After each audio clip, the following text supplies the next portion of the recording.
Somewhere in a quiet jewelry shop, under soft white light, a man is about to spend 3 months of his salary on a small piece of carbon. He has been told his whole life that this is what love looks like. He has been told that this stone is rare. He has been told that this stone is forever. Almost none of that is true. And the most remarkable part of the story is not the stone at all. It is the fact that one single company taught the entire Western world to believe it, and then charged that world for the privilege, for nearly 100 years. This is the story of how a rock became priceless, because power and money are never far apart. The stone in question is the diamond. And to understand the trick, you first have to understand a fact the industry spent decades trying to bury. Diamonds are not rare.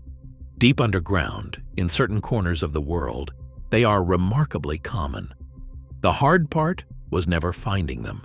The hard part, for the men who wanted to sell them, was making sure the world never found out how many there really were. Our story begins in the dry, dusty plains of southern Africa in the 1870s. A farm changes hands. Workers turn over the soil. And suddenly the ground is giving up diamonds by the bucketful. Within a few short years, this one region is producing more diamonds than the entire planet had seen in centuries. For most people, that would sound like a miracle. For one young Englishman watching it happen, it sounded like a disaster. His name was Cecil Rhodes, and he understood something the others did not. If diamonds kept pouring out of the ground like this, the price would collapse. A thing is only expensive when it is scarce, and nothing about this was scarce, so Rhodes did not try to dig faster than everyone else. He did something far stranger. He set out to buy the mines themselves, one by one, until almost every diamond on Earth came from a source that he controlled. By the 1880s, he had founded the company that would carry this idea into the next century. He called it De Beers. What Rhodes had built was not really a mining company. It was a gate. As long as one company controlled how many diamonds left the ground each year, that company controlled the price of every diamond on the planet. Find too many and you simply lock them away. Keep the world thirsty. Keep the world certain that what it is buying is rare. This is the quiet engine that has moved fortunes for centuries, and you are paying into it every time you walk past a jewelry window. But controlling the supply was only half of the machine. A locked vault keeps a price high. It does not make a man in another country want to spend his savings on a stone. For that, you do not need a miner. You need a story. And the story they came up with is, to this day, one of the most successful ideas in the history of selling anything. Move forward now to the United States, to the year 1938. Diamond sales are weak. The country is climbing out of a terrible depression.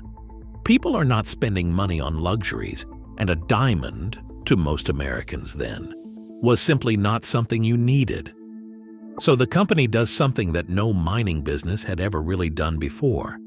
It hires an advertising agency, not to sell a specific diamond, to sell an idea about love itself.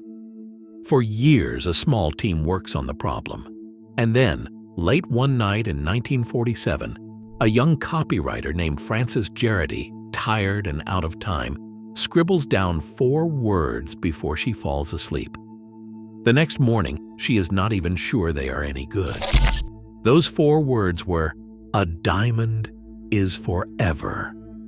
And with that single line, the entire meaning of the stone quietly changed. Think about what that sentence actually does. It tells you the diamond lasts forever, so your love must last forever too. It tells you that you would never resell it, which conveniently means the market is never flooded with second-hand stones. And it tells you gently that a real commitment has a price, and that the price is this rock. A whole tradition that feels ancient, the diamond engagement ring, is in large part younger than the telephone. It was, to a remarkable degree, taught to us.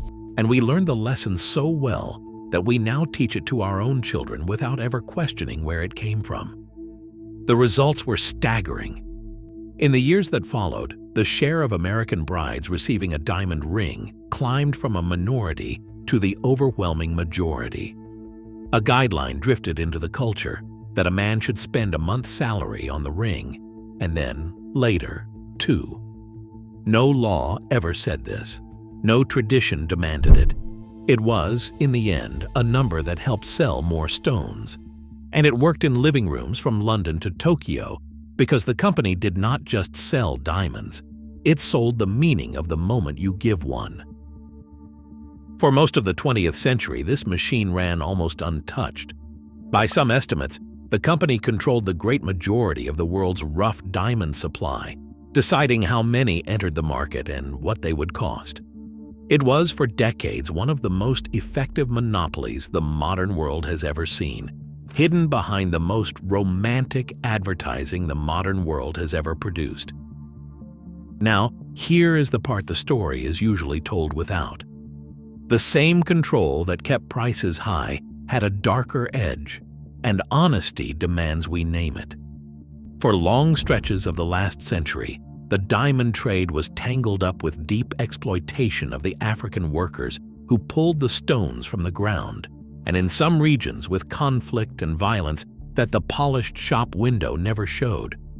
That, too, is part of what you are looking at through the glass. The light is beautiful. The history underneath it is not always. And then, slowly, the gate began to weaken. New diamond sources opened in other countries that did not answer to the old company.